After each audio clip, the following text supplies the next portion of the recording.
Ei, gente, boa tarde, tudo bem com vocês? Hoje eu vou fazer uma live muito especial com um convidado maravilhoso que é o Dr. Tiago.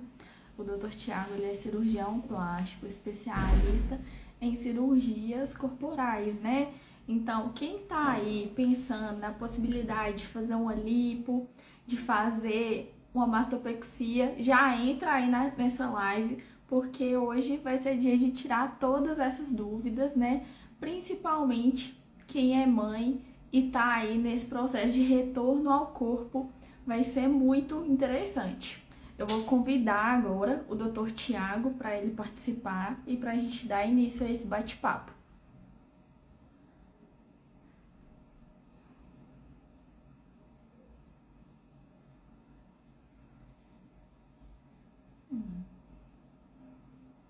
Uai.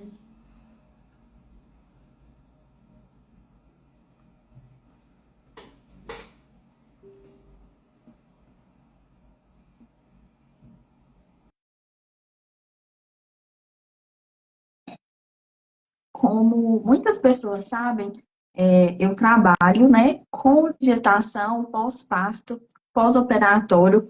Então, assim, trabalhar com essa trajetória é muito legal, né? Então, assim, desde a gestação até o pós-parto, pós-operatório, e auxiliar nesse processo de retorno ao corpo, que é muito bom, né? É uma questão que vai impactar muito na autoestima da mulher. Então, conseguir fazer indicações adequadas, seja de procedimentos estéticos, seja de cirurgia plástica, vai ser muito importante. Algumas coisas, os procedimentos estéticos, eles não cabem, né? Então, assim, a gente não vai conseguir bons resultados. Então, a cirurgia plástica, ela entra nesse processo aí, para a gente conseguir voltar com esse corpo, para que a mulher consiga se sentir bem, segura. Deixa eu só ver aqui.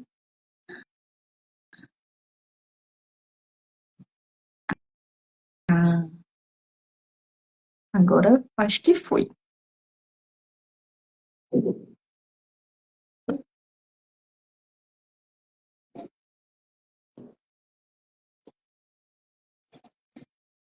Deixa eu acenar para quem está entrando. Muito obrigada por todo mundo que está participando hoje. Olá, doutor Tiago, seja Oi, muito bem-vindo. obrigado. Eu não tô te vendo. Não, Não, você não está dividindo a tela aí, não? a tela tá dividida, eu não tô conseguindo te ver aqui. Gente, quem estiver entrando aí, me dá um oi para ver se tá todo mundo me vendo, só para confirmar. Deixa eu ver aqui no computador como é que tá aparecendo. Porque aqui tá normal, mas live é um caos, é sempre assim. Deixa eu ver.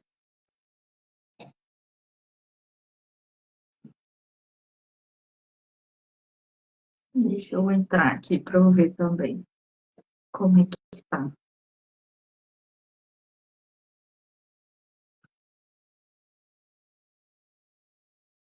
Peraí, parar de mexer no computador, vou fazer o seguinte. Vou sair e vou entrar de novo. Peraí, deixa eu ver como é que eu faço.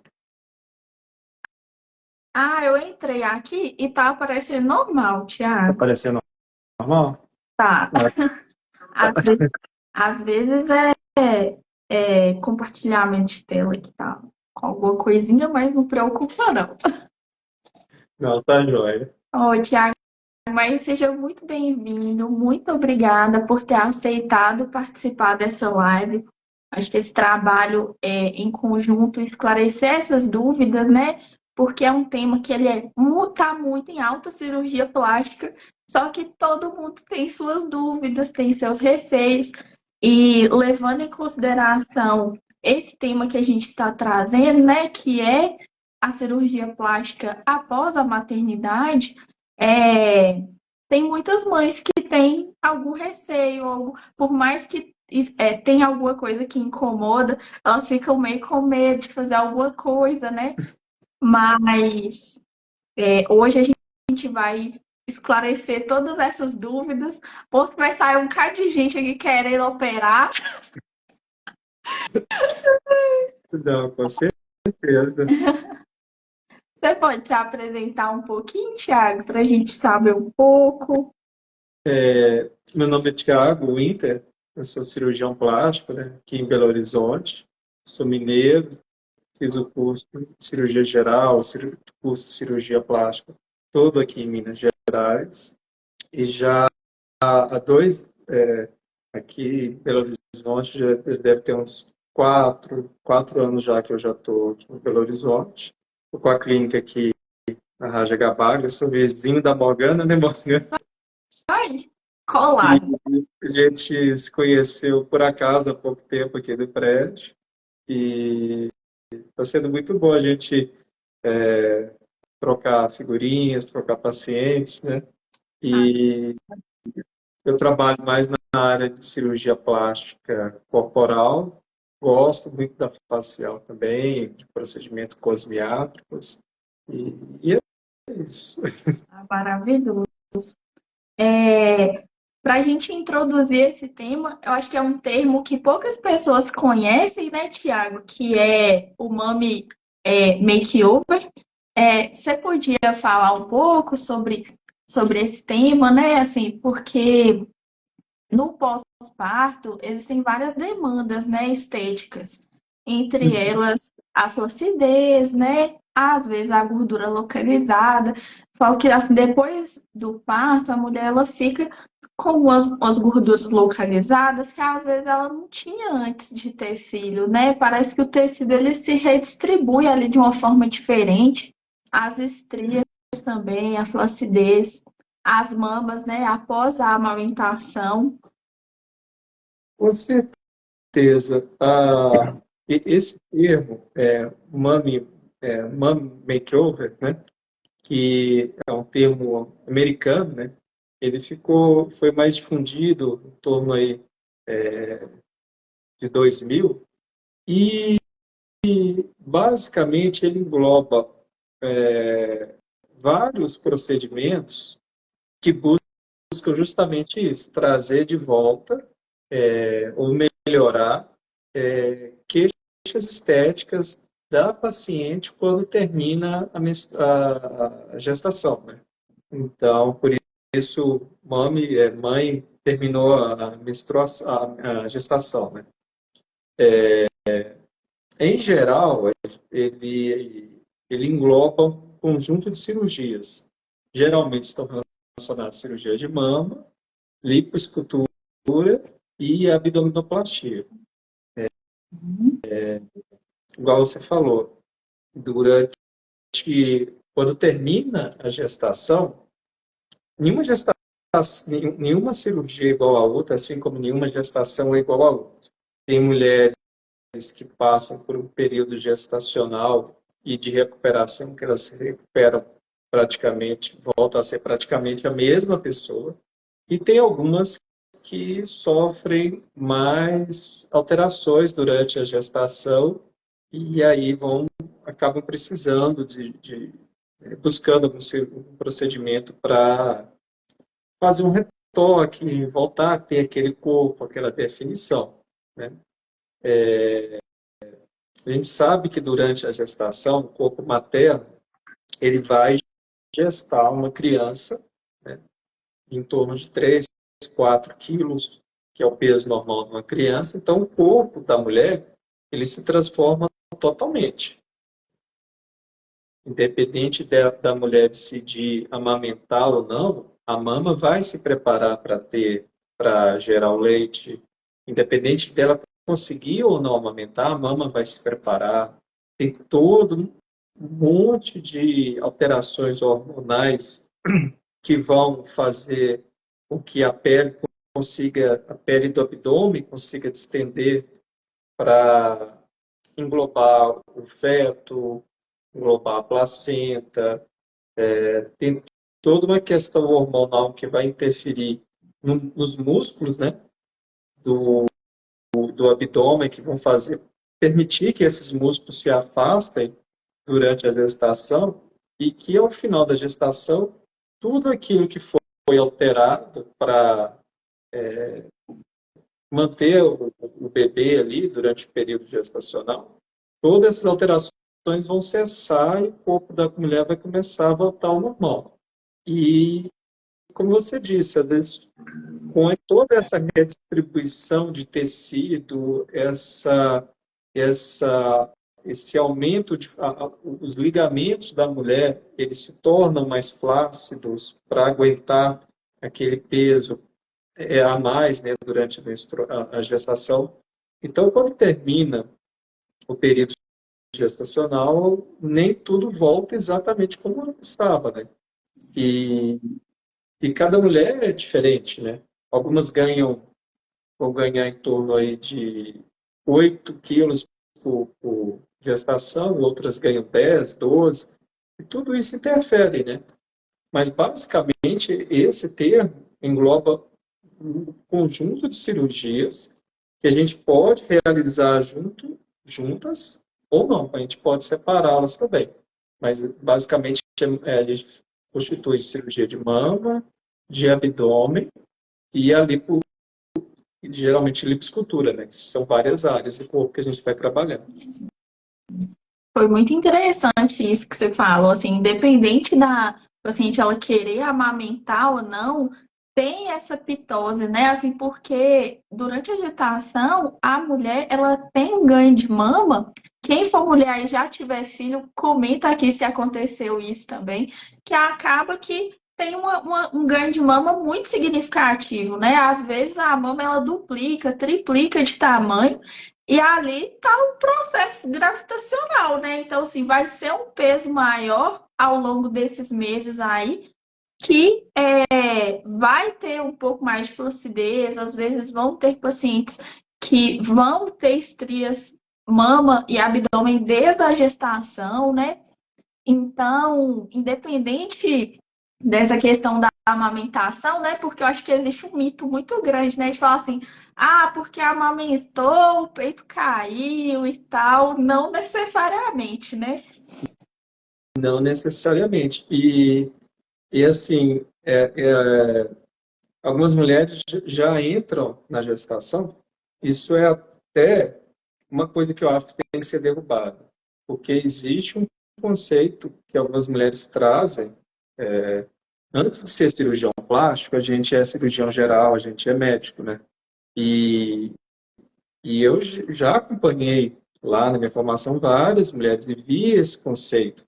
Ai, e a mulher já começa no início da gestação, você já deve ter visto isso também, com esse conceito: eu não vou amamentar para minha mama não cair, que eu não quero que minha mama aumente. Mas independente dela decidir amamentar ou não, em menor ou maior grau, a mama vai passar por alterações, né? Amamentar ou não amamentar não quer dizer que a mama não vai sofrer pitose, porque ela vai sofrer, todo o corpo vai sofrer uma redistribuição de tecido, né? É claro que isso é variável de mulher para mulher, mas amamentar ou não vai impedir necessariamente que a mama aumente. Sim. E pensando assim em relação a tempo após o parto, assim, quanto tempo você acha interessante, doutor Tiago, assim, de pensar na possibilidade de cirurgia, né? Olha, via de regra, a gente pode dizer o seguinte, que a mulher deve esperar 6 meses do término da gestação para pensar em qualquer cirurgia. E em se tratando de cirurgia de mama, ela deve esperar 6 meses até que ela tenha terminado a amamentação. A mama tenha parado de sair leite. Então, se ela for amamentar o normal, né, é que ela amamente durante 6 meses, nós estamos falando que durante um ano, mais ou menos, ela pode demorar a fazer a cirurgia. É claro que esses 6 meses do parto e 6 meses do término da amamentação é um prazo mínimo, né? Eu acho que o mais importante do que esse prazo pré-estabelecido na literatura é a questão da estrutura de apoio que a mulher tem que ter. Quando a mulher... Que ainda Oi? falar assim, esse apoio, né, que ela vai precisar cuidar dela e ela ainda tem um neném por conta dela, né?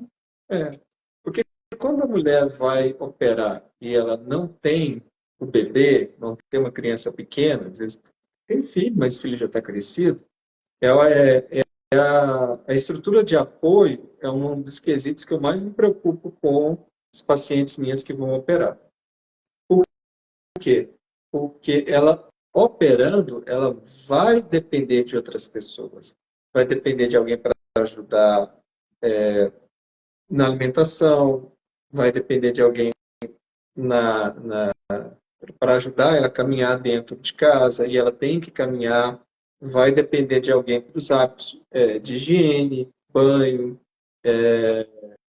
ela vai ficar afastada do trabalho. A gente sabe que toda paciente, mulher ou homem, trabalha. Então, todos esses pontos, esses quesitos, são importantes dela estar resolvida para fazer uma cirurgia. Quando a gente pensa na paciente que ela teve filho há 6 meses, um ano e meio, o que for, essa estrutura tem que ter estrutura para ela e para a criança, né? Eu já tive muitas mães que foram operar com 2, 3 anos e aí a criança já está falando, a criança toda hora quer subir no colo, ela não entende que a mãe está de macaquinho, que ela não pode pular, ela quer pular no colo da mãe, e aí a criança chora. Então, assim, aí você vê a importância de ter os parentes juntos, falando, oh, mamãe está recuperando, mamãe não pode. Teve um paciente que falou assim, doutor, a cirurgia foi super tranquila, só tem uma coisa que me incomodou. Eu falei, o quê? Era quando a minha filha chorava querendo colo e eu não podia pegar no colo. Entendeu? Oi, Então, esse é um fator muito difícil, né? Assim, e que, querendo ou não, interfere no resultado aí do processo, né? Porque é um esforço que não pode acontecer, né? é um esforço que não pode acontecer de forma nenhuma.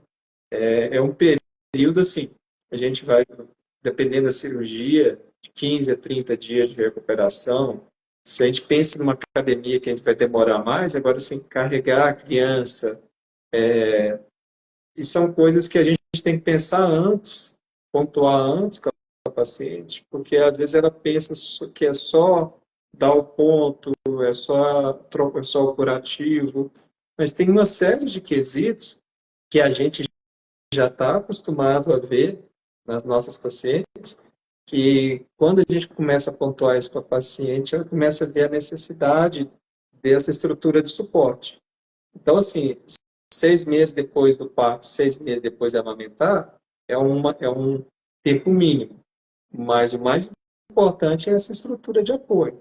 E aí, nessa estrutura de apoio, entra não só os familiares, marido, amiga, mãe, irmã, entra também a nossa equipe, né? Entra você, Morgana, entra todo mundo que está envolvido com a cirurgia. Então, assim, a estrutura de apoio é fundamental para as pacientes, né? É um trabalho em conjunto enorme, né? Então, assim, uma coisa que você falou que eu acho muito legal é, assim, a paciente ela vai na sua consulta e conversa sobre tudo isso para daqui uns meses fazer essa cirurgia, né? Porque não necessariamente você vai conseguir fazer a consulta hoje e esse mês mesmo você conseguir organizar toda essa logística para operar, né? Com certeza. Sobretudo, assim, quando nós temos pacientes vindo de fora, pacientes que vão ter que estão voltando a trabalhar e aí ela vai ter que fazer a logística de, de pegar uma novas férias ou entrar com um atestado para o trabalho. tem toda uma logística envolvida e que a gente meio que tem que usar a experiência que a gente tem para alertar a paciente desses quesitos que ela tem que ter para ela, no meio de uma recuperação, não ter, às vezes, quem cuide direito do bebê, porque a gente sabe que criança demanda muita atenção, né? E seja em que momento ela decidir operar, seja com 1 ano, com 6 meses, 8 meses, o que ela espere mais, toda essa estrutura de suporte ela é importante.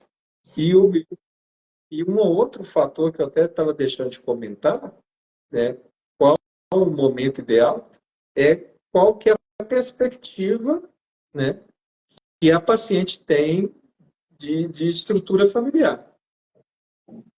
Porque, às vezes, a paciente está tendo o primeiro filho agora, viu que o corpo mudou muito e ela quer operar ao término da gestação o quanto antes, mas quer daqui 2, 3 anos ter um outro filho.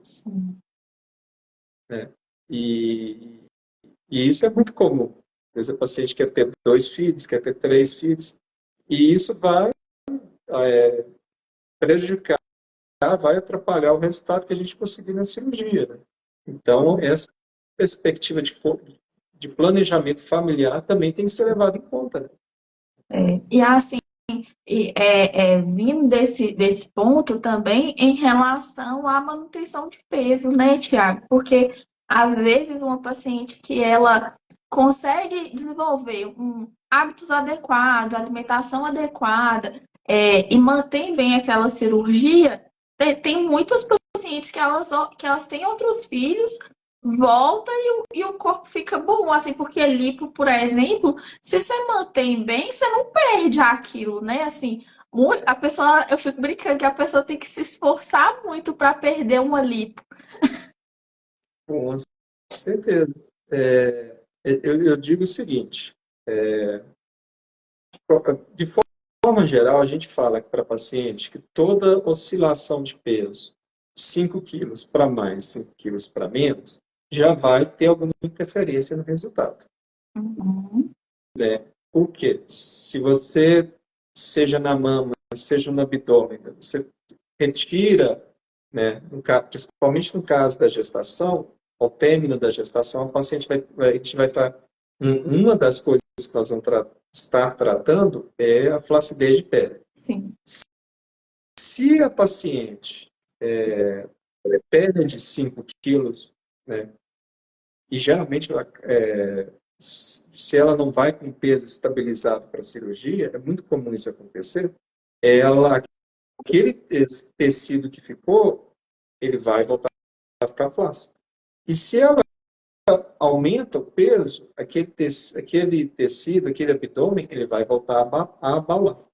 O ideal é que a paciente, antes de qualquer cirurgia, né, ficasse com um peso estabilizado em torno, pelo menos durante 3 meses. É claro que a gente sempre passa essa orientação, mas nem sempre a paciente está disposta. Às vezes e a gente compreende isso. A paciente está com uma ansiedade de chegar logo àquele resultado.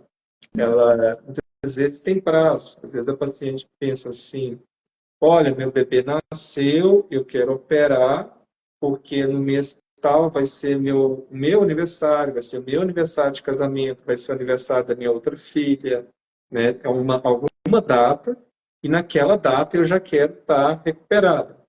E ela não quer esperar esse tempo de estabilizar o peso, que é o ideal. Né? Eu gosto muito de trabalhar com pacientes que a gente consegue fazer um planejamento de longa data, sabe? Porque a gente tem toda essa discussão, ela faz o acompanhamento com você, com a nutrição, emagrece, e aí ela vai com tudo acertadinho para a cirurgia, tem um pós-operatório tranquilo e consegue manter o resultado. Porque a pessoa ela desenvolve um hábito mental melhor antes de operar, né? Porque às vezes quando a pessoa opera com o mesmo mindset que ela tá hoje, de comer mal, de não fazer atividade física e vai para a cirurgia, depois fica muito mais desafiador todo o processo, né? Assim, não só de manter aquele resultado, quanto o próprio processo pós-operatório, que tende a ser um pouco mais desafiador, né? E a gente sabe que, assim, os hábitos os hábitos alimentares, os hábitos de vida, vão interferir muito na cicatrização, na elasticidade do tecido que vai ser recuperada depois da cirurgia. Hoje, graças a Deus, a gente está tendo uma mudança. Hoje, a visibilidade, a gente tem muita mais visibilidade do corpo, muito mais visibilidade de rede social e tudo. E isso tem um lado negativo, mas também tem um lado positivo, que todo mundo, ou uma grande maioria das pessoas, mulheres e homens, estão buscando hábitos de vida mais saudáveis. Não só um período X da vida, mas hábitos de vida saudáveis durante a vida inteira. E isso ajuda demais no resultado da gente, ajuda demais no resultado da cirurgia, né?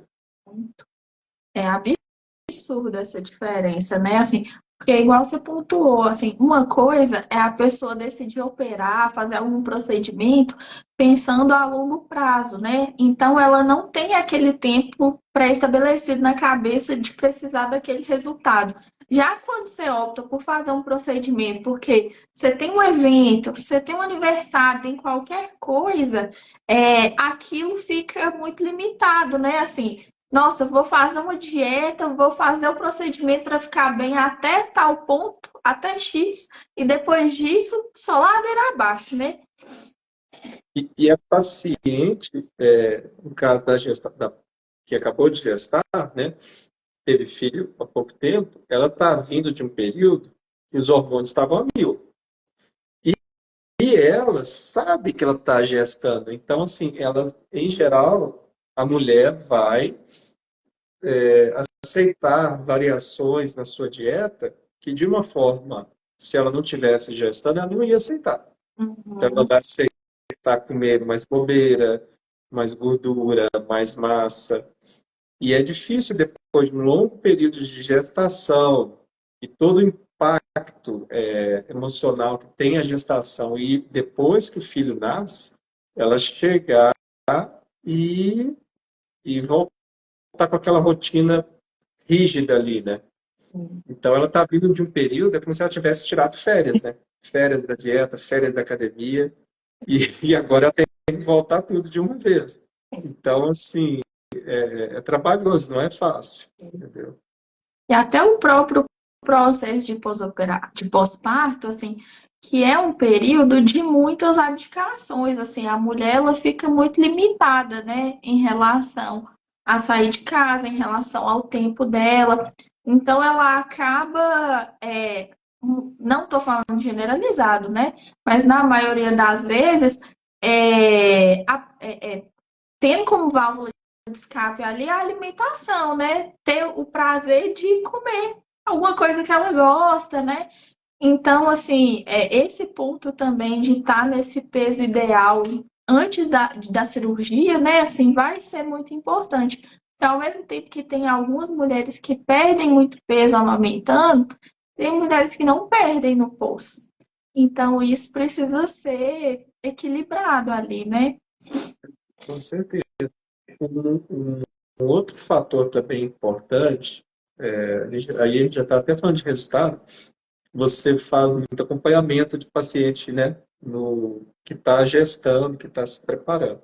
E a gente sabe, assim, quando as pacientes chegam para a gente, você vê a diferença. A paciente que já chega com um relato assim, não, durante a amamentação, durante a minha gestação, eu tomei muito cuidado com estria, hidratei muita pele, bebi muito líquido.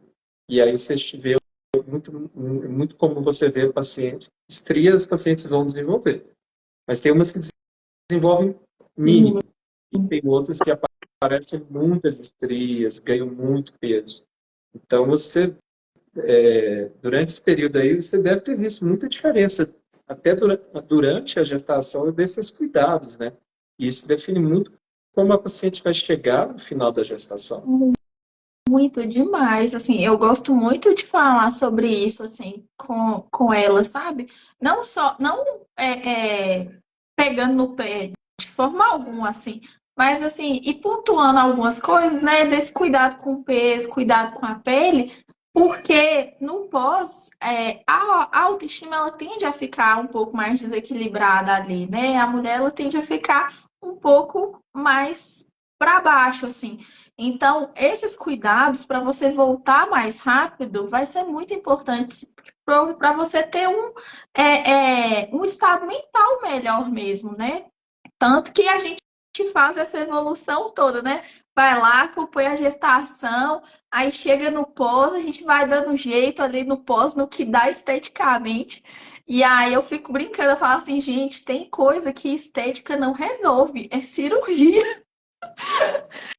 É, Esses dias mesmo, uma paciente me mandou uma foto dela com o umbigo herniado. Eu falei, menina, essa herniação aqui não é estética, isso é cirurgia. Inclusive, assim, até entrar nesse ponto, né, doutor Tiago, sobre diástase abdominal e hérnia umbilical. Qual a sua opinião, forma de condução em relação a isso? igual eu expliquei, em geral, assim, eu gosto muito, eu não sou muito a favor de juntar muitos procedimentos cirúrgicos num só. Eu gosto muito quando eu faço a lipoescultura e a abdominoplastia separada da mama. Uhum, No caso do abdômen da gestante, em geral, o músculo reto abdominal, que é esse músculo no meio do abdômen, ele, por questões hormonais tão envolvidas na gestação, esse músculo vai sofrer um afastamento, uma diástase, e em geral ele volta parcialmente ao local, principalmente nas pacientes que fazem atividade física regularmente, ela vai voltar ao período, no final da gestação sem nenhuma diástase, sem nenhuma hérnia. Mas a cicatriz umbilical, ela é uma região de fragilidade. Então, em todas as pacientes, gestantes, homens, mulheres, né? Tanto é que tem homem que opera de hernia umbilical, mulher que opera de hernia umbilical e nunca teve filho. Você junta isso com o fato dela ter tido a gestação, então esse músculo, principalmente nas mulheres que ganham mais peso, ele acaba afastando mais e ele, às vezes, não volta completamente. Então, fica esse afastamento dos dois músculos aqui no meio do abdômen. Toda cirurgia de abdominoplastia que a gente vai retirar a pele, a gente faz a ancoragem, a aplicatura, né? A gente fecha esses músculos para dar um abdômen mais bonito. A gente já faz isso de rotina. Mesmo nas pacientes que não são gestantes, a gente faz isso em todos os pacientes. Isso é uma regra, vamos falar assim. É claro que nas pacientes que esse afastamento, principalmente nas gestantes, por questão hormonal, é maior, a gente faz uma aplicatura um pouco maior. E quando tem a hérnia umbilical, a gente vai ter que tratar esse umbigo, vai ter que tratar essa hérnia. Algumas vezes, a gente, inclusive, tem que pôr uma tela. Não são todos os casos que a gente vai precisar de pôr a tela, porque a gente vai ter que fazer. Como a gente faz a aplicatura do músculo de cima a baixo, muitas vezes a gente não precisa de pôr a tela. Em alguns casos, a hérnia é maior, a gente acaba precisando de pôr uma tela também, para reforçar esse umbigo. O umbigo, na cirurgia abdominal, ele tem que ser sempre individualizado. Dependendo da hérnia, a gente consegue aproveitar. Às vezes a gente tem que fazer um novo umbigo na paciente, né? Tem que reposicionar o umbigo também, que às vezes o umbigo, com essa questão da gestação, ele desloca, fica muito para baixo, a gente tem que subir ele um pouco. Então, isso aí, em toda cirurgia abdominal, a gente sempre vai ter que abordar esse umbigo, sabe? Vai ter que fazer um tratamento dele. Além de ressecar a pele, né, que está sobrando abaixo do umbigo.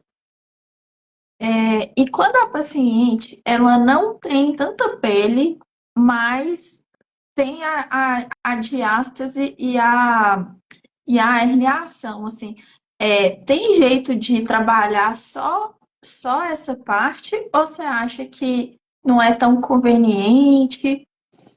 Tem sim. A gente pode fazer a a incisão da abdominoplastia, geralmente ele é maior, que a gente chama de abdominoplastia tradicional. É de fora a fora do abdômen.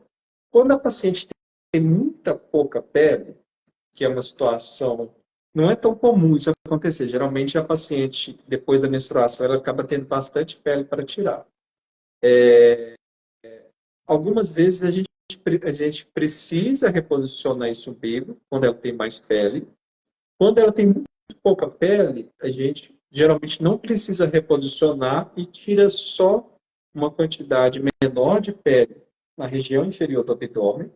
E a gente tenta fazer esses pontos, né, pegando desde cá de cima da região do estômago até lá embaixo, para fazer essa aplicatura, dando esses pontos nos músculos para reposicionar eles. É uma cirurgia mais delicada, que dá um pouquinho mais de trabalho, porque a gente trabalha com uma área menor, né? uma incisão bem menor, mas a gente consegue geralmente chegar lá em cima e fazer esses pontos, corando o músculo desde cá em cima, na região que as mulheres falam que é o estômago, né? Até cá embaixo no osso do pubis. Isso a gente consegue fazer também. Consegue tratar a hérnia por essa incisão também. É um pouco mais trabalhoso, mas em geral a gente consegue fazer isso. Mas em geral a gente acaba tirando um pouquinho de pele na região inferior do abdômen, entendeu? Mas é Já bem dá pouco. uma esticadinha. Só o suficiente para dar uma esticadinha, entendeu? E como a gente geralmente associa a lipo junta, a lipo, de uma certa forma, ela dá uma machucada na pele, mesmo onde a gente não está operando, a cânula, né? E essa pequena agressão sobre a pele também causa uma certa retração e ajuda o tecido a voltar para o lugar, mesmo que a gente não tenha tirado pele, não tenha tirado pele da paciente, a lipo já ajuda muito nisso, entendeu?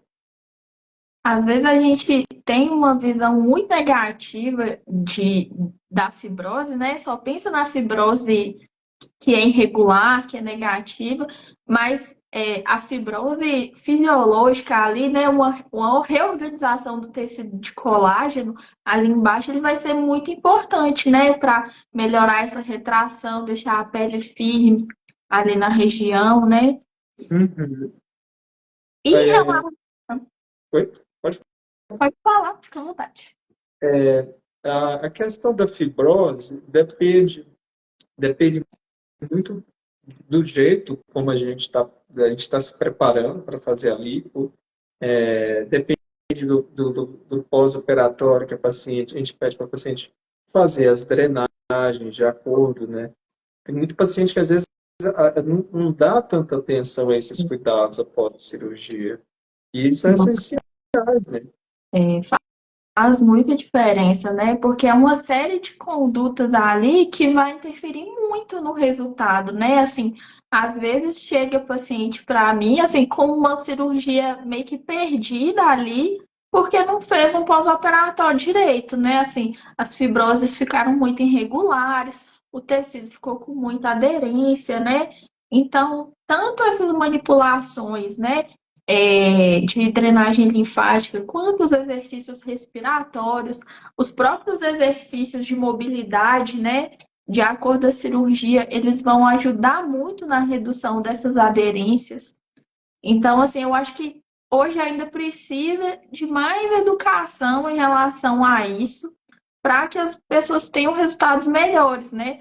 Até mesmo o receio em relação ao pós-operatório, às vezes é devido a um cuidado que não foi tão bem feito, né? Então, até para você viver com mais leveza, esse pós, ser mais confortável, né?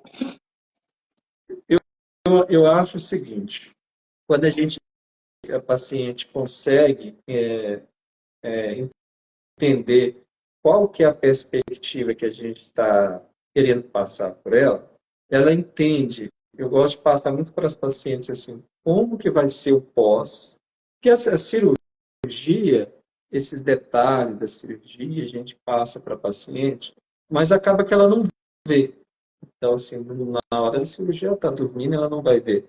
Mas eu me preocupo muito mais com ela compreender, olha, pode acontecer aquilo, pode acontecer isso, igual você falou, a parte de educação. Olha, se acontecer isso, nós vamos fazer assim, se acontecer aquilo, nós vamos fazer dessa forma. Você vai sentir isso, você não vai sentir aquilo. Você vai ter que ter esse cuidado para andar, esse precisa do acompanhante para isso, para aquilo outro. Porque essa educação acaba que ela vai para o pós-operatório com uma mente já trabalhada. Olha, eu estou esperando que vai acontecer isso, isso e isso, pode acontecer aquilo, e eu vou fazer assim, assim, assado. Então, ela já vai sabendo tudo que ela vai fazer. Quando a paciente embarca igual você falou, nessa educação, nesse planejamento, a pós-operatório é super tranquilo. Aí a paciente, a gente brinca assim, aí vira igual um mosquitinho. Ela faz a primeira cirurgia, quer fazer a outra, aí já começa a pensar na outra, na outra, na outra. E aí o céu vira o limite, né? Mas faz muita diferença isso, assim, essa previsibilidade, né, assim, para a paciente, para ela ter esse nível de consciência, porque eu fico brincando, assim, que existe uma lacuna ainda entre a cirurgia e o resultado. Esse meio aqui as pessoas dão esquecida, assim. Esses dias eu recebi uma paciente lá de pós-operatório, e eu acompanhei ela, a gestação, né? Chegou lá operada, ela e fez a cirurgia mommy makeover, fez tudo. E aí ela chegou e falou assim, Morgana, se eu soubesse que era desse jeito, eu não tinha feito isso, não. Porque não teve essa preparação, né? Assim, tão consciente, né? Assim, em geral, as pacientes, quando elas pensam assim na cirurgia, elas pensam assim, olha, eu quero fazer conjunto, mama makeover, quero fazer mama, quero fazer abdômen, quero fazer lipoescultura. Às vezes ela quer colocar a cirurgia facial junto, a pálpebra, quer fazer enxertia de bumbum. Ela pensa assim, eu vou juntar tudo numa só. E isso é complicado. E eu sou do grupo que eu prefiro separar as cirurgias. Por quê? O que é a paciente, principalmente a paciente que acabou de ter filho, né? Ela quer, ela quer segurança, né? Porque ela tem filho, então ela não quer que nada aconteça com ela. Toda paciente quer isso, mas a paciente que acabou de gestar, ela quer isso ainda mais. É uma preocupação além, né? Ela quer o resultado, mas ela quer segurança. E quando você junta muitos procedimentos, mama, né, com uma abdominoplastia e lipoescultura, e aí quer colocar uma cirurgia facial, isso vai aumentando o tempo de cirurgia. Todas são cirurgias longas. Então, assim, a gente sempre toma todos os cuidados. A gente pede ela para usar a meia de compressão para ela adquirir antes. Pede a paciente O, o microfone, Thiago, eu acho que o microfone, eu acho que desligou. Aí, voltou? Voltou. Aqui entrou uma ligação.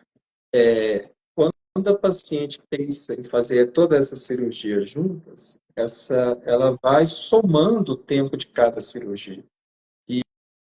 E é natural que a gente comece a pensar assim, você está numa cirurgia muito longa, você vai querer tentar acelerar, mas não tem muito como você acelerar, né? E senão você prejudica o resultado. Então, quando você soma muitas cirurgias, você alonga o tempo de cirurgia, e quanto mais longa a cirurgia, você começa a aumentar as chances de complicações. As principais complicações que a gente preocupa, eu falo assim, olha, a gente tem as preocupações da cirurgia e as preocupações de doenças que acontecem. E aí eu falo principalmente de trombose e embolia. Por mais que a gente tome alguns certos cuidados, coloque meia de compressão na paciente, que eu peço para adquirir antes, coloque o aparelho de compressão da panturrilha, peça ela para caminhar, usar o anticoagulante, para ela hidratar bem. A gente sabe que existe um risco. E se a gente vai aumentando o tempo cirúrgico indefinidamente, a gente sabe que em certo momento a gente começa a ficar com uma cirurgia muito longa. Então eu prefiro segmentar, olha, nessa cirurgia nós vamos fazer a mama, numa outra nós vamos fazer o abdômen e a lipoescultura, porque isso traz segurança e resultado para a paciente. Né? A paciente que acabou de ter filha está preocupada em ter segurança e resultado, não só o resultado. E tanto da parte de segurança quanto financeira, porque o hospital também e os outros profissionais, eles cobram pelo procedimento. Então, se você juntar uma mama com um abdômen para fazer junto na mesma paciente, ela vai pagar pela mama e vai pagar pelo abdômen. Se ela dividir e fizer só a cirurgia do abdômen, com certeza eu vou poder oferecer para ela uma dedicação muito maior no refinamento da cicatriz do que tentando e juntando várias cirurgias, né? E o tempo cirúrgico fica menor e fica mais seguro para ela. Ela paga menos, tem mais segurança e mais resultado. A gente tem que explicar todos esses detalhes para o paciente, e isso dá muita segurança quando a paciente entende isso, sabe? E é muito bom para a gente e para a paciente. E a recuperação também, igual você falou, essa paciente que você teve, ela achou que fazendo tudo ela ia ficar livre de tudo de uma vez, mas aí dói tudo, né? E é muito bom você falar isso, Thiago, porque hoje existe muito esse conceito de cirurgia sanduíche, né? De fazer tudo e tal. E eu sinto que houve uma certa banalização disso, assim, das pessoas irem operar, fazer grandes tempos de cirurgia, como se fosse normal, né? E não é. Exatamente. É uma agressão muito grande, né? Eu já participei de grandes cirurgias, já teve cirurgias de eu entrar, eu e mais um outro colega, para tentar agilizar a cirurgia, tornar ela mais rápida. Mas, ainda que a gente faça a cirurgia mais rápida, são locais de cirurgias diferentes. Então, o organismo responde como se fosse mais de uma cirurgia. Sim. Uma coisa é você ter um corte no abdômen e ter cicatrizar. Outra coisa diferente é você ter um corte numa mão, outro corte numa mão, outro corte no abdômen, um corte na face. O organismo vai ter que cicatrizar tudo. Então, você vai ter dor em todos os locais.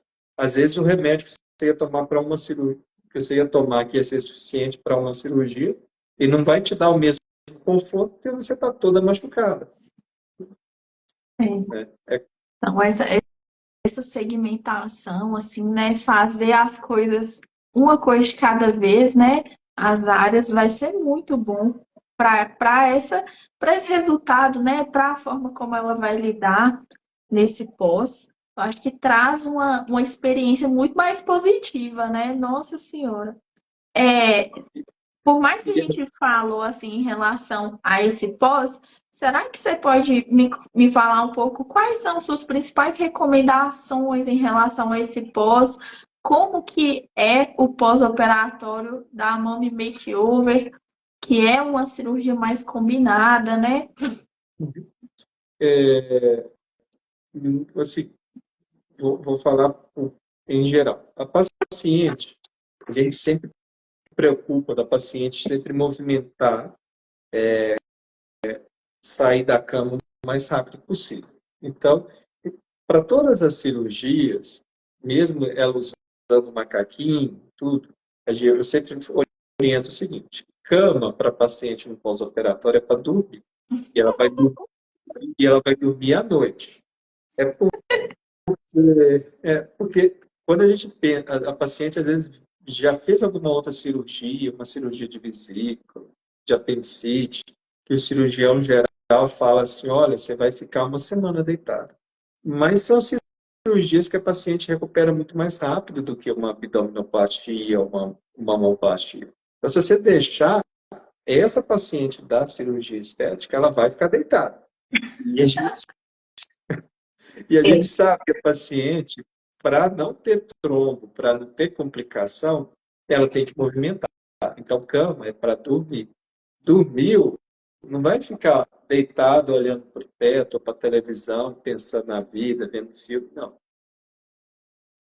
Ela tem trabalho para fazer. Então, ela pode assistir a televisão, pode assistir um seriado, pode ler um livro, mas a cada uma hora e meia, ela vai levantar e vai dar uma andada. Ela tem que movimentar.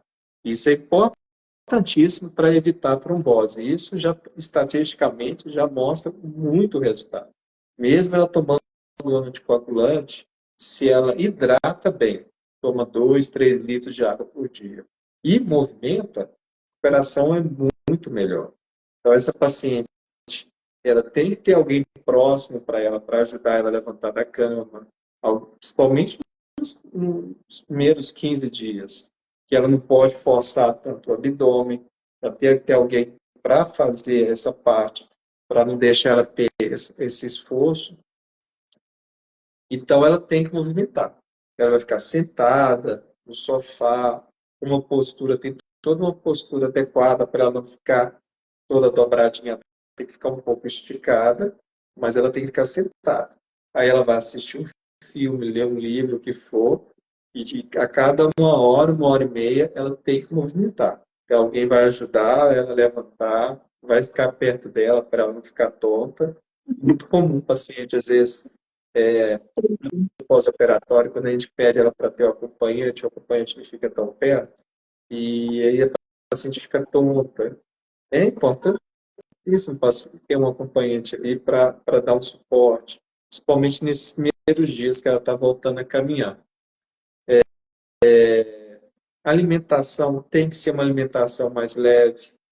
Quando a paciente está em acompanhamento com o nutricionista, a gente sempre pede uma dieta, que ela passe uma dieta que seja anti-inflamatória, evitar gordura, evitar massa, porque o organismo está recuperando, é muito comum essa paciente ficar constipada, prender o intestino. É igual a recuperação depois do parto.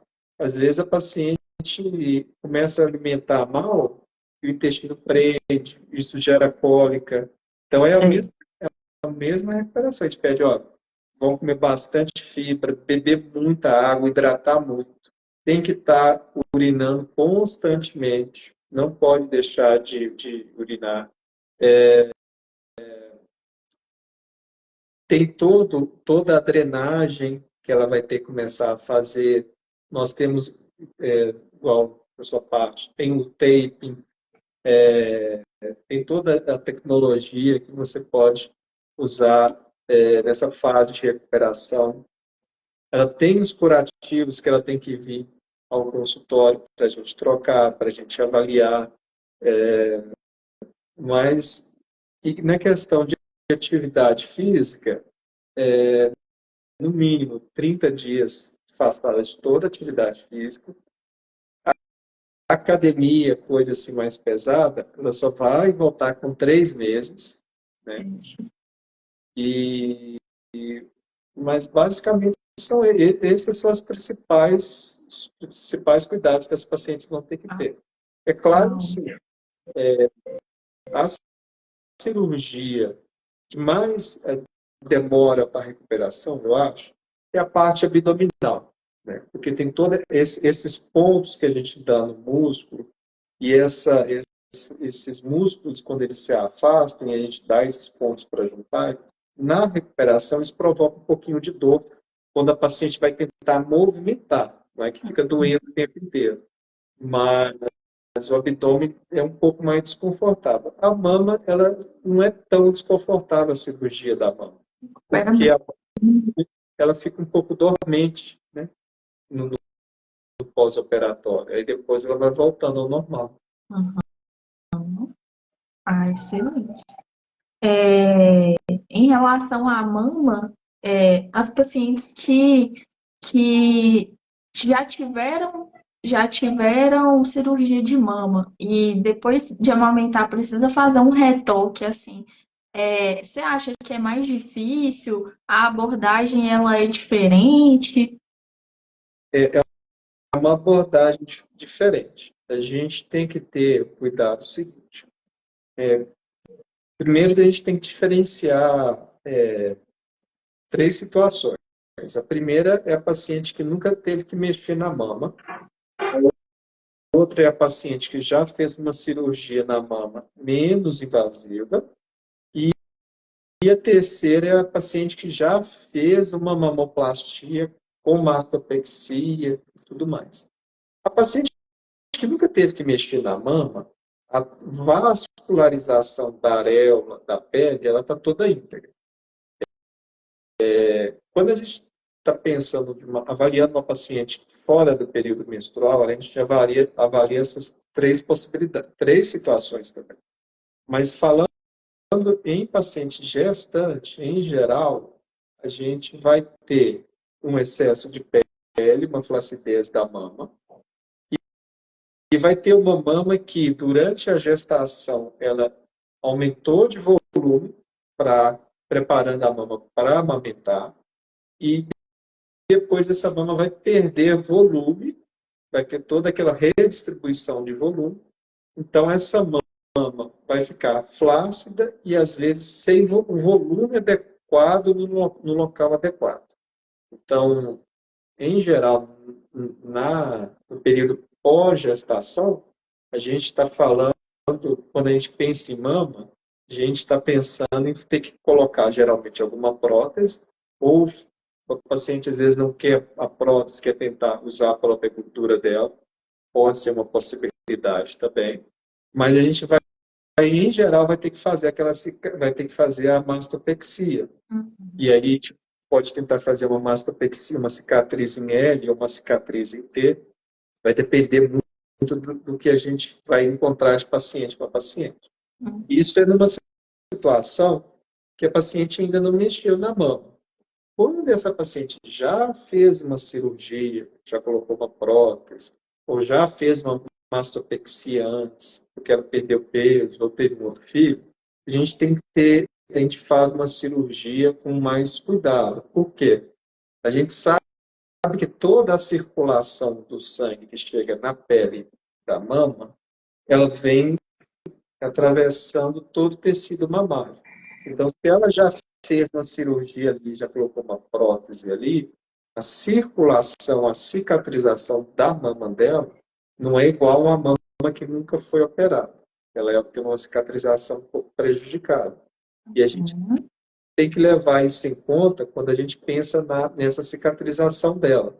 Então, o quão agressivo a gente pode ter que ser nessa cirurgia da mama dela, entende? A recuperação pode ser mais demorada, ela tem uma tendência maior a romper alguns pontos, e a gente sempre espera, via de regra, um tempo entre 1 ano e meio entre a outra cirurgia. A gente não gosta de operar muito junto da outra cirurgia, não. Às vezes vem a paciente operou com outro um outro cirurgião plástico quer fazer um retoque, quer fazer o retoque imediato e a cirurgia foi há 6 meses, 8 meses. A gente sempre pede ela para esperar. É claro que no período, em se tratando de gestação, em geral, esse tempo já vai ter passado, né? Por exemplo, uma paciente que já teve um filho, a mama voltou a ficar flácida e ela quer fazer uma nova cirurgia, para retocar a cirurgia. É claro que, geralmente, esse tempo, nesse caso aí, o tempo já deu esse período, né? Sim. Em relação aos espaços da aplicação do silicone, que é na frente, atrás do músculo, sempre existe essa discussão, né? Qual o seu posicionamento, assim, em relação a isso? Olha, na verdade, hoje a gente tem até uma discussão antes dessa. A gente tem a discussão se vai pôr ou não vai É, pôr a prótese. que hoje está muito, né? Todo mundo tirando, né? Muita gente tirando. Pô, hoje, graças a Deus, já tem muito estudo sobre isso. A gente tem colega cirurgião plástico que só trabalha tirando prótese. A única cirurgia que ele faz é tirar prótese. Ah, é? Tem. E o Gente, mercado acaba ficando muito segmentado. E o que a gente tem observado é o seguinte: a gente tem que ter eu pessoalmente gosto muito dessa forma de lidar. A gente tem que ter uma conversa com a paciente bem clara. Falar assim, olha, a prótese, nenhuma cirurgia vai deixar a sua mama tão bonita quanto é sua mama com a prótese. mas Fazer, certinha, né? fazer uma mamoplastia sem colocar a prótese nunca vai ficar tão bonito quanto a mama com a prótese. A mama com a prótese ela tem várias vantagens. Ela tem um formato mais redondinho, que hoje é muito mais atrativo. A mama com a prótese, quando a paciente deita, quando é o tecido próprio dela, a mama normal, quando a paciente deita, o normal é Abrir, né? ela abrir um pouco e descer em direção à axila, porque a mama está comportando como tecido normal da paciente. Se a gente faz a mamoplastia tentando já usar o próprio tecido dela ou fazer uma enxertia de gordura, ela vai se comportar como um tecido normal. Então, ela vai tentar, a tendência dela é acomodar para a lateral. E às vezes a paciente quer ter aquele resultado de deitar e ficar com aquela mama mais montadinha. Uhum. Então, esses resultados a gente só vai conseguir com a prótese.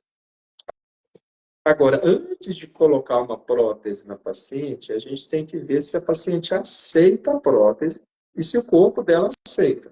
Quando eu digo se o corpo dela aceita, é o seguinte: ver se ela não tem nenhum caso na família de doença reumática, de alergia a silicone, a nenhum desses produtos. E se ela não tiver, ok, vamos oferecer para ela colocar a prótese. Nos estudos que a gente vê das pacientes que tiveram alguma reação do organismo com a prótese, quando a gente faz uma análise retrospectiva, a gente vê, primeira coisa é o seguinte: são muito poucas pacientes que realmente têm algum problema do próprio organismo com a prótese e que, tirando a prótese, a paciente melhora. Isso existe, sim. Às vezes a paciente tem alguma doença reumática e ela, em algum momento da vida, põe a prótese por uma questão estética, e aí a doença reumática dela, que já tinha alguns sintomas, alguma dor, algum desconforto, alguma outra coisa, ela piora e aí ela começa a ter outros vários sintomas, ela tira a prótese e os sintomas melhoram. Isso existe, mas isso, a incidência, a quantidade de casos disso acaba sendo muito pequena. O que mostra isso que eu estou falando é um outro estudo que mostrou o seguinte: mais da metade das pacientes que tiraram a prótese com medo do silicone, dentro de 1 ano e meio, 2 anos, acabam voltando a pôr a prótese. Ó, Porque não aceita a mama daquele jeito, quer voltar a ter o resultado estético, e muitas vezes viu que aquela queixa dela, aquele mal-estar, não estava relacionado à prótese. Então, até para a gente tirar e indicar a retirada da prótese, a gente tem que ter uma conversa muito franca, entender o que está acontecendo com a paciente. Será que a queixa dela está relacionado ao silicone? Será que não está relacionado ao estresse do trabalho, estresse familiar? Ver se realmente na parte física a gente encontra algum exame que mostra algum sintoma, algum marcador de doença reumática. E aí o paciente decidiu tirar a prótese, quer ficar sem a prótese, ok, vamos tirar a prótese. Então, toda essa discussão antes de pôr a prótese é muito bom, porque a gente evita, às vezes, colocar a prótese na paciente e ter toda essa conversa depois, daqui 1 ano e meio. Ela vai para a cirurgia optando por colocar a prótese muito mais consciente. Quando ela opta por colocar a prótese, aí vem a segunda discussão que você falou, que é colocar a prótese abaixo do músculo ou acima do músculo.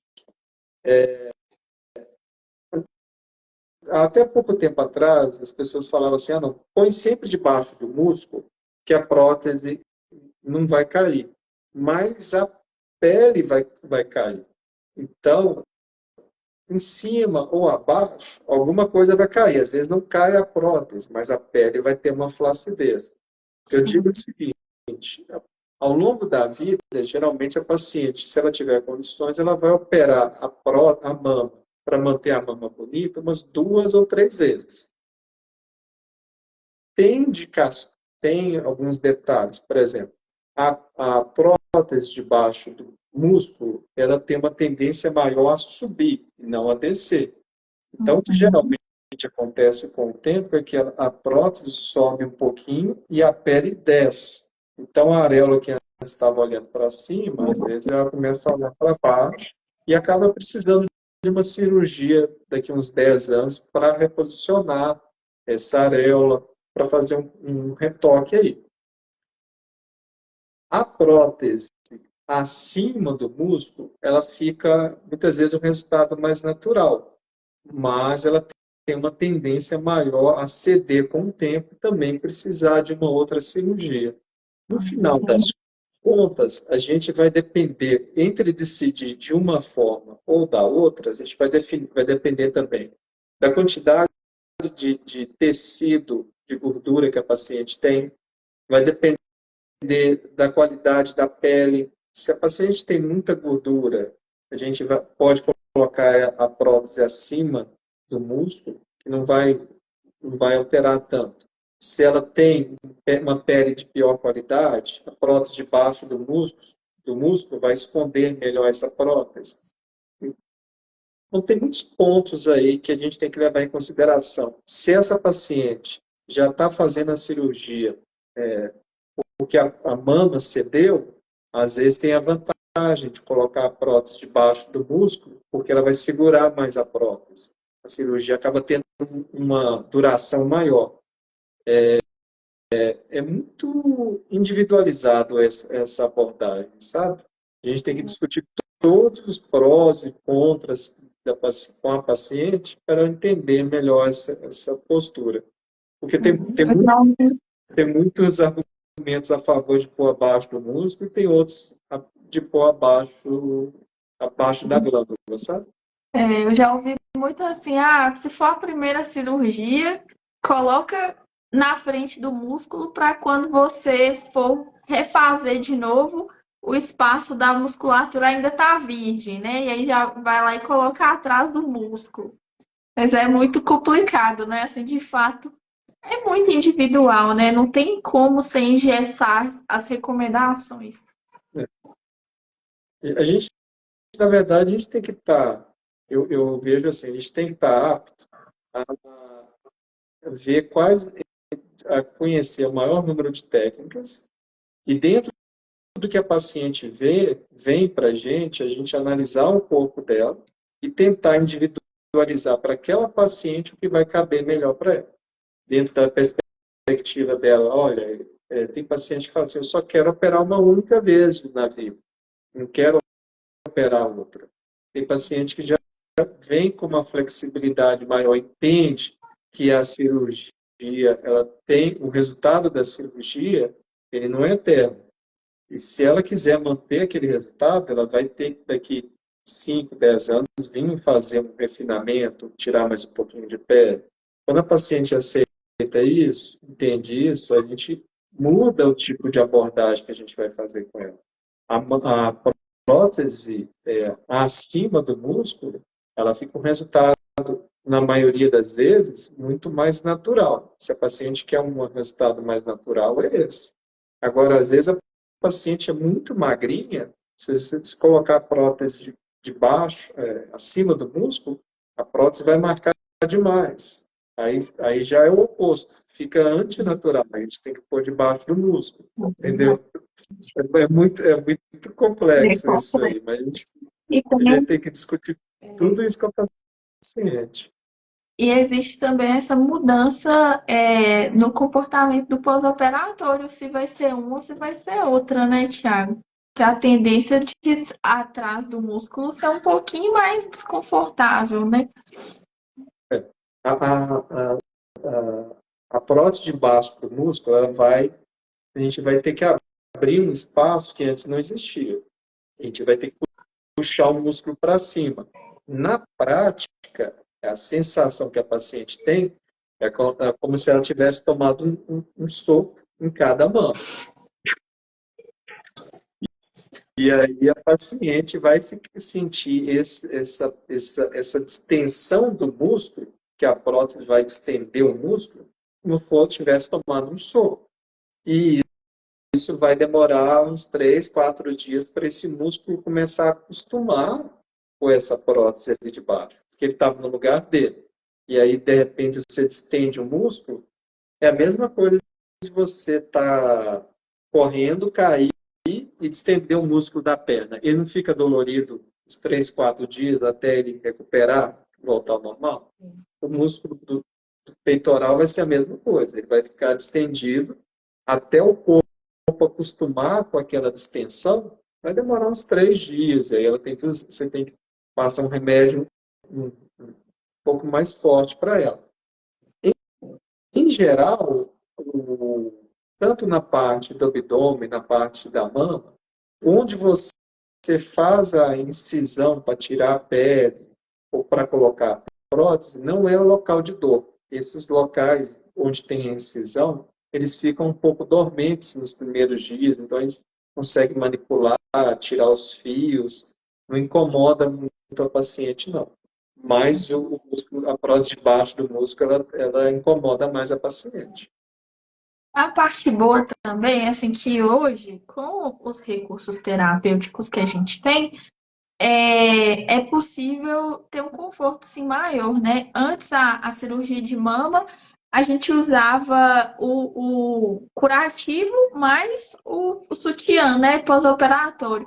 Hoje, com o tape compreensivo, a gente consegue ter um nível de segurança, ali, de contenção, que o paciente ela sente mais conforto. Assim, é o que eu observo hoje comparando com as cirurgias de antes e agora, sabe?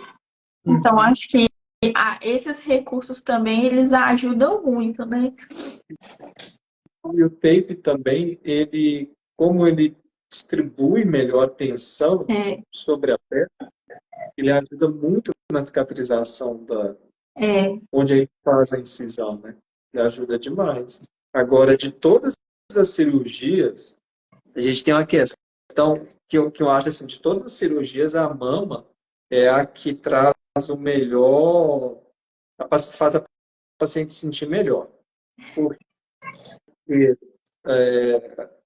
eu vejo pelo seguinte, a paciente, quando ela acorda da anestesia, ela operou o abdômen, ela fica quietinha. A paciente que acorda da anestesia e operou a mama, antes dela falar, de pedir água, qualquer coisa, ela já vai com a mão na mão. Então, é tão instintivo que ela estava dormindo, ela começa a acordar, ela põe a mão na mama, vê que operou e já dá um sorriso. Ela já, antes de falar qualquer coisa, antes de perguntar como é que foi, pedir água. Então, assim, a cirurgia de mama, a, o bem-estar que ela traz é maior que todas, até com o abdômen. É claro assim que a gente programa a cirurgia de acordo com o que a paciente quer, né? No caso da mama makeover, a gente programa o abdômen ou a mama, qual que a paciente quer primeiro, mas a mama é aquela mais que traz mais benefício, assim, satisfação para a paciente, sabe? Até veio uma pergunta aqui, né, sobre se o tape pode influenciar no resultado comparando aos resultados anteriores, né? O que eu consigo observar é que a gente tem uma redução de fibrose muito significativa e de redução de abertura de pontos também, né? Sem contar nesse conforto, né, que a paciente tem, porque a gente acaba prevenindo um inchaço que ele iria extravasar muito mais ali, né? Hematoma, seroma, você tem uma redução de seroma muito expressivo, né? Antes era absurda a quantidade de punção que tinha que ser feito por causa de seroma. Hoje você consegue conter isso com muito mais eficiência, né? O tape, eu presenciei o nascimento do tape e inicialmente eu até falei, não vai mudar tanto. E eu vi os resultados com o tape, são muito bons. É realmente um divisor de águas. Sempre falo para a paciente, põe nesse quesito para o paciente, olha, você tem que combinar o tape, tem que fazer o tape, porque a recuperação é totalmente diferente. Quando a gente pensa assim, por exemplo, na lipoescultura, na lipo de dorso, com enxertia de bumbum, naquele triângulo onde junta os dois bumbuns, aquilo ali era uma região sempre que a gente ficava de olho, porque entre os dois bumbuns, no final do tronco aqui, na região lombar, sempre acumulava muito seroma, a gente fazia um curativo compressivo ali, sempre, às vezes, deu seroma, tem que funcionar, funciona uma, funciona duas, funciona 3 vezes para tirar aquele líquido que está acumulando ali. Com o tape, isso diminuiu demais, né? Demais, demais. Pois é, porque assim, por mais que tenha aquela espuminha triangular, né, que a gente coloca ali, às vezes a espuma ela ainda não contém o suficiente, né, para conseguir evitar que surja esse líquido no espaço morto, né? Então, realmente, eu gosto muito, assim, sou fã. Eu também, também, porque não só pelo resultado, assim, e agiliza a cicatrização, o paciente consegue um pós-operatório muito mais tranquilo. Né? É. A única coisa mesmo, assim, que eu vejo em algumas pessoas, assim, e eu falo, assim, 300 vezes, eu falo assim, taping, deixa deixa que eu tiro, sabe? Vem aqui, eu vou na sua casa, a gente tira, até mesmo de pós-parto, assim, porque às vezes a pessoa ela tira errado e machuca. E esse é uma das principais complicações em relação ao tape, né? Então, assim, ter esse cuidado vai fazer muita diferença, assim, principalmente no pós-operatório, que a pele ela vai estar mais fragilizada, né? Esse cuidado com a pele vai ser muito importante. Com certeza. Essa é uma dificuldade que a gente tem também quando a gente fala de curativo, né? É, Às vezes a paciente vê a gente colocando e acha assim, eu não preciso de vir para fazer isso aqui em casa. Meu marido faz, minha mãe faz, minha amiga faz isso para mim, é igualzinho. Mas é mais do que colocar um curativo no lugar, mais do que tirar um ponto. Eu tiro um ponto lá na minha cidade. Mais do que isso é a experiência gente. É saber, falar, olha, aqui não vou tirar ainda, aqui eu vou tirar, olha, aqui está dessa forma, eu tenho que manter. Então, assim, essas nuances, a gente que faz procedimento e está acostumado a acompanhar, é muito diferente de outro profissional. Eu já tive, por exemplo, cirurgião geral que foi fazendo um curativo para mim e colocou numa outra cidade. Aí eu falei assim, não, eu faço aqui, eu tenho um amigo que ele é cirurgião geral e faz. Ele colocou um esparadrapo de fora a fora da Meu barriga da paciente. Deus. Aí eu falei assim, e para tirar isso aí? Ela teve que voltar para tirar, Nossa, regrudou, entendeu? Aí virou. Não, isso aí tem que trocar a cada 2 dias. Não, ele falou para só tirar daqui 10, 15 dias. Eu falei, não, meu Deus. a gente precisa de ver como que isso aí está cicatrizando. Então, assim, curativo, tape, na, na situação de uma cirurgia plástica, ele é totalmente diferente de uma outra cirurgia. E igual assim, você tem imensa experiência com tape. Por exemplo, um tape para cirurgia plástica é uma coisa, um tape por uma lesão muscular é um outro tipo de tape, é uma outra teoria. Então não tem Muda, como você juntar as coisas tudo numa só e fazer a mesma coisa para todo mundo. muda completamente, assim. Esses dias é uma coisa, não é cirurgia plástica, né? É de pós, só que é uma complicação que existe de uma aplicação errada, né? Eu tive uma obstetra que me mandou mensagem me contando, assim, que aplicaram um tape numa paciente dela e acabou tendo uma hemorragia porque fez um tape com tração, sabe? E tape de pós-cirúrgico, pós-operatório, é sem contenção nenhuma, assim. Sem contenção não, é, é, sem contenção, né? Sem contenção nenhuma, né? Ali da região. Você vai colocar e você vai fazer sobreposições para ir ficando mais firme, mais apertadinho, mas sem Perfeccionar. apertar aquela região, sabe? E isso é muito, muito sério, né? Assim, tem que ter um cuidado muito grande. É, tem que ser muito individualizado. Não dá para a gente fazer a mesma coisa para cada paciente. Às vezes até a forma como a gente faz os pontos, dependendo do meio da cirurgia, a gente tem que alterar.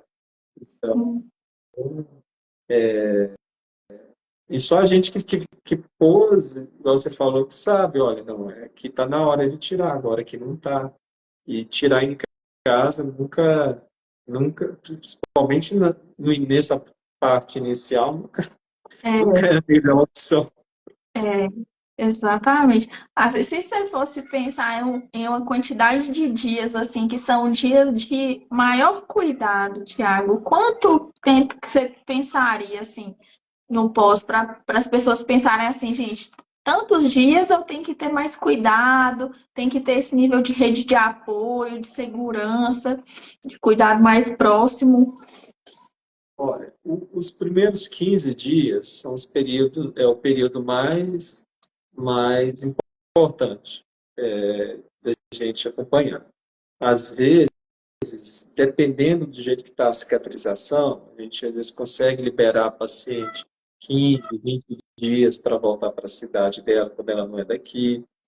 O ideal é 30 dias. A gente acompanhasse todas as pacientes por 30 dias é o ideal. Agora, os primeiros 15, 20 dias são os mais importantes. Quando acontece da gente ter uma abertura de ponto, seroma, às vezes a gente tem que acompanhar por mais tempo, tem que acompanhar até resolver, né? Fazer ciclo curativo, tem que acompanhar, tem que ir no consultório, olhar. Se a gente tiver alguma área de necrose, a gente tem que acompanhar até a gente resolver aquilo ali, né? Mas os primeiros 15, 20 dias é o período mais importante. É o período que o tecido está se acomodando, está,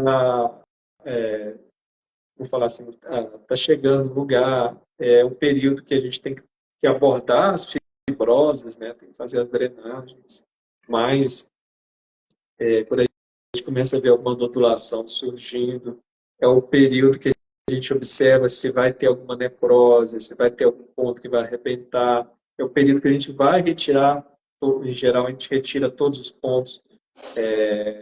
Quando a gente vai usar fio absorvível, não absorvível, né?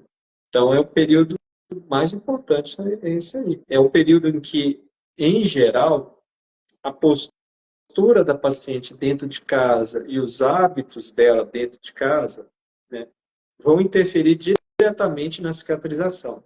Então, a paciente ela tem que ter uma forma correta dela sentar, uma forma correta dela levantar, do acompanhante levantá-la, ela não pode ficar forçando. Esse período é imprescindível, né, para a paciente.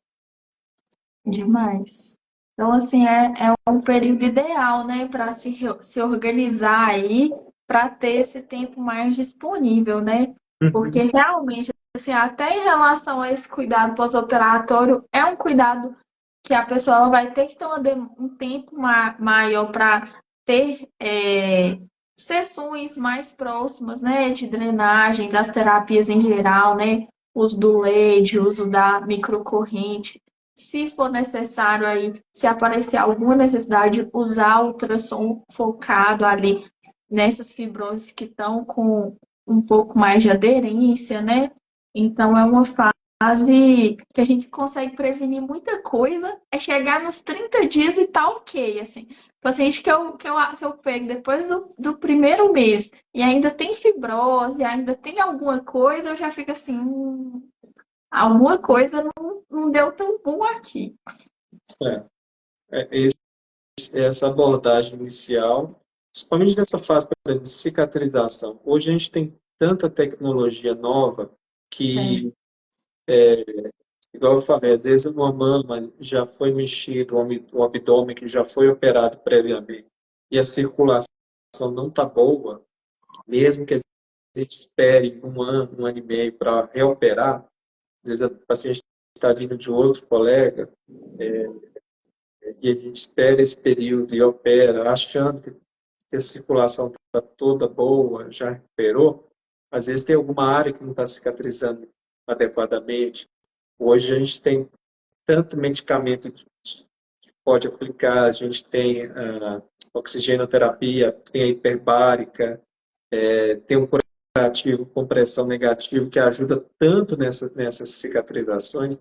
E quando a gente usa no momento inicial, assim, a gente começou a ver que está precisando e faz, indica direitinho, e a paciente vai lá e faz, evita semanas de curativo, evita que um ponto abre, que uma necrose evolua, a cicatrização agiliza demais. Então, assim, o fato da a gente tem que usar o fato da gente estar numa grande cidade, que a gente tem essas tecnologias para poder indicar para o paciente poder fazer, né?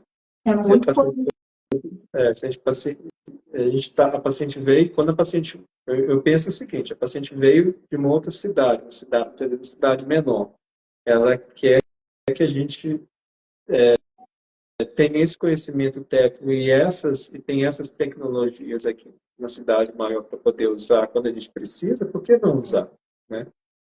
nossa, é um cuidado preventivo mesmo, né? É a gente cuidar para não ter essas complicações, né? Uhum, com certeza. E, Tiago, assim, para a gente finalizar a nossa live, eu queria que você pudesse deixar uma mensagem, assim, para quem deseja muito fazer a cirurgia plástica e ainda tem algum receio. O que que você poderia falar para essa mulher? Olha, hoje em dia, cirurgia plástica, ela está muito segura, né? Principalmente na forma como eu abordo, de fazer todos esses quesitos, de fazer realmente, não é só o dia da cirurgia plástica, né? Gente, eu gosto de conversar com a paciente como ela se fosse uma verdadeira amiga, né? Quem acaba virando amigo, de tanto que a gente conversa, acaba convivendo, eu digo o seguinte, eu estou operando é uma amiga, e a cirurgia cirurgia plástica, hoje em dia, está a gente respeitando esses princípios, vendo essa questão do tempo cirúrgico, identificando qual que é o sonho, qual que é a perspectiva da paciente, ajudando ela a traçar uma programação, a gente consegue entregar o resultado que ela está querendo de uma forma segura, que ela vai ter uma maior durabilidade possível do resultado e que ela vai ter um pré-operatório e pós-operatório tranquilo. Então, assim, eu não vejo por que ter medo, isso já faz parte da rotina da gente, e eu gosto de enxergar a cirurgia não tentando ver como pelos meus olhos, porque se eu olhar pelos meus olhos, é mais uma cirurgia, tudo é natural, mas pelos olhos da paciente, que muitas vezes pode ser a primeira cirurgia plástica dela, ou que não seja a primeira cirurgia plástica dela, mas entender quais são os medos, os receios, e a gente conversar sobre tudo isso antes da gente operar. E ela ter, igual ela teve, por exemplo, isso fazer a forma de ter um parto, um pós-parto tranquilo, ter um período de recuperação do parto com o neném dela tranquilo. A mesma coisa eu quero para a cirurgia plástica. Eu quero que ela tenha uma recuperação tranquila, não quero que ela tenha nenhum sobressalto, nada que venha deixar ela tumultuada, né? E a gente, tudo isso que a gente puder programar e evitar, a gente vai evitar e vai dar tudo certo. Vai atingir esse sonho dela. Exatamente, é uma coisa que provavelmente vai transformar a autoestima dessa mulher, né? Vai transformar a forma como ela se posiciona diante do mundo. Então, isso que você falou de olhar como se fosse aos olhos dela, faz todo sentido, assim, e é muito trazer essa humanização mesmo para esse processo, né, Tiago? Que é muito importante. Não é só ficar mais bonita, é ficar mais bonita, ficar segura, é a vida dela que a gente está lidando, né? Muito. Nossa Senhora, às vezes, assim, talvez a gente atende pessoas que, nossa, tinha tempos que não viajava por insegurança do próprio corpo, ou então não consegue ter algum relacionamento por essa própria visão dela. Então, trazer isso de volta vai muito além, né, assim, de um simples procedimento estético, né? É uma alteração de mentalidade ali, tá? Com certeza.